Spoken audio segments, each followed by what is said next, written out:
সবচেয়ে পরের সন্তানের যদি কেউ ভালো চায় তবে তার শিক্ষক শিক্ষিকারা চায়।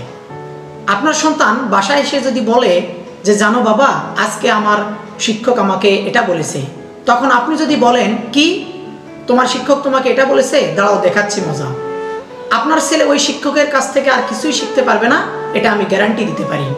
তো রেসপেকটেশনটা আপনাকে বাসা থেকে তৈরি করে দিতে হবে। একজন ছাত্রকে ভালো হতে গেলে তিনটি বিষয়ের খুব প্রয়োজন পড়ে।